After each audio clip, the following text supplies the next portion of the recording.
अवधूत चिंतन श्री गुरुदेव दत्त श्री स्वामी समर्थ. तुम्हा सगळ्यांचं माझ्या चॅनलमध्ये पुन्हा एकदा खूप खूप मनापासून स्वागत आहे. तर मी आज तुमच्यासोबत शेअर करणारा जो व्हिडिओ आहे, हा विषय मला आपल्याच एका सबस्क्रायबर ताई आहेत आपल्या चॅनलच्या, त्यांनी सुचवला आहे. तर त्यांना लोटस कसं काढायचं, कमळ कसं काढायचं, त्याच्याबद्दल व्हिडिओ करा असं त्यांनी मला सांगितलं होतं. सो ताई, हा व्हिडिओ खास तुमच्यासाठी आहे. तुम्ही बघत असाल तर नक्की कमेंट करा. सो इथे मी सुरुवातीला व्हिडिओ थोडासा फास्ट केला आहे आणि अगदी स्लोमध्ये इन डिटेल्स देखील मी तुम्हाला इथे पुढे दाखवणार आहे. व्हिडिओ हार्डली 4 ते 5 मिनिटाचा आहे, त्यामुळे स्किप न करता नक्की बघा. आणि येणाऱ्या चौथ्या शेवटच्या मार्गशीर्ष गुरुवारी तुम्ही देखील तुमच्या रांगोळीमध्ये ह्या सोप्या पद्धतीने कमळाचा जो समावेश आहे लोटस रांगोळीचा, तो नक्कीच करा. आणि आय होप तुम्हाला ही मदत होईल. मला खूप छान वाटलं जेव्हा त्या ताईंची कमेंट होती की लोटस कसं काढायचं, त्याचा व्हिडिओ शेअर करा. तर असंच तुम्हाला आणखीन काही बघायचं असेल, काही माहिती हवी असेल, माझ्या व्हिडिओमार्फत मी तुम्हाला देऊ शकेन, तर नक्कीच कमेंट करा. सो तुम्ही इथे बघताय, मी अगदी स्लो मोशनमध्ये तुम्हाला हे दाखवते. सो अशी एक पाकळी तयार करून घ्यायची. त्यानंतर राईट साईडची पाकळी घ्यायची आणि तिची एक लाईन आतमध्ये आपल्याला आतून ती घ्यायची आहे आणि इतर कोणत्याच लाईनीची पाकळीची जी लाईन आहे ती आत नाही घ्यायची. आणि अशा पद्धतीने तुम्ही पहिल्यांदा राईट साईडची पाकळी, मग लेफ्ट साईडची. त्यामुळे आपल्याला त्याचे आकार कळतात. नाही तर राईट साईडचे खूप मोठे आणि रुंद होतात आणि लेफ्ट साईडचे मग लहान होतात. त्यामुळे इकडची एक काढली राईट साईडची पाकळी की मग लगेच लेफ्ट साईडची एक काढून घ्यायची. अशा पद्धतीने जर तुम्ही लोटस काढलत, कमळ काढलत, तर तुमचं ते नेहमीच व्यवस्थित आणि सम आकारात पाकळ्या त्या दिसू लागतील. लहान मोठ्या दिसणार नाहीत. तुम्ही बघू शकता.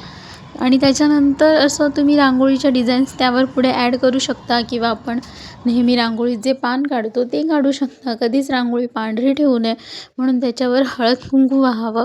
पण मी नेहमी त्याच्यावर असं माझ्याकडे रांगोळीत असलेलं पिवळं आणि लाल रंगांचे छोटे छोटे टिपके ॲड करते. त्यामुळे बघायला खूप छान वाटतं. तर सकाळची हे आजचाच व्हिडिओ आहे आणि मी आजच लगेच तो शेअर करते, कारण जर येत नसेल तर तुम्ही नक्की प्रॅक्टिस करा आणि नक्की हा कमळ काढा.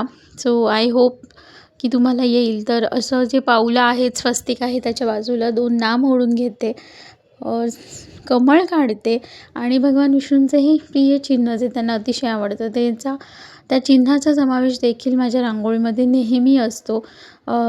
सो अशा पद्धतीनेही मी रांगोळी काढते नेहमी. आणि इथे तुम्ही ह्या रांगोळीच्या ऐवजी लाल कुंकू किंवा आपलं हळद जे आहे त्याचा देखील समावेश करू शकता.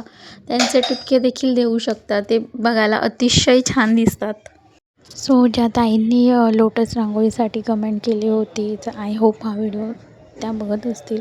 सो ताई, तुम्ही हा व्हिडिओ बघितला तर नक्कीच कमेंट करा. आणि ती जे रांगोळीमध्ये लोटस काढलं आहे ते अशाच पद्धतीने काढलेलं आहे.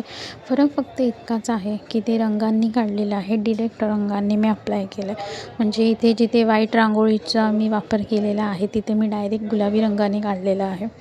सो तुम्ही तुमच्या आवडीच्या रंगाने, पिवळ्या रंगाने, लाल रंगाने, गुलाबी रंगाने, तुमच्या आवडीप्रमाणे तुम्ही लोटस कमळ काढू शकता.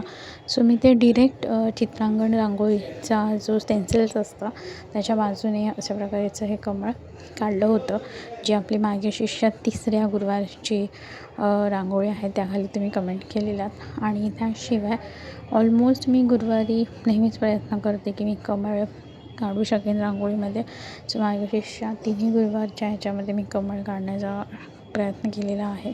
सो इथे मी दिवा ठेवते आणि ही दिव्याखालची रांगोळी, आणि ही होती आजची रांगोळी उंबरड्याची. सो आय होप तुम्हा सगळ्यांना आवडली असेल. व्हिडिओ आवडल्यास नक्की व्हिडिओला लाईक करा, कमेंट करा, शेअर करा. आणि चॅनलवर नवीन असाल तर नक्कीच चॅनलला सबस्क्राईब करा.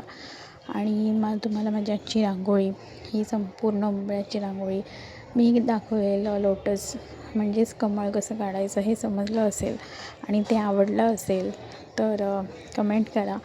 आणि त्याशिवाय असंच आणखीन तुम्हाला माझ्याकडून रांगोळीच्या कोणत्या डिझाईन्स बघायला आवडतील किंवा इतर माझ्या व्हिडिओपेक्षा रिलेटेड कंटेंटच्या रिलेटेड तुम्हाला काहीही माहिती हवी असल्यास मला नक्की कमेंट करा.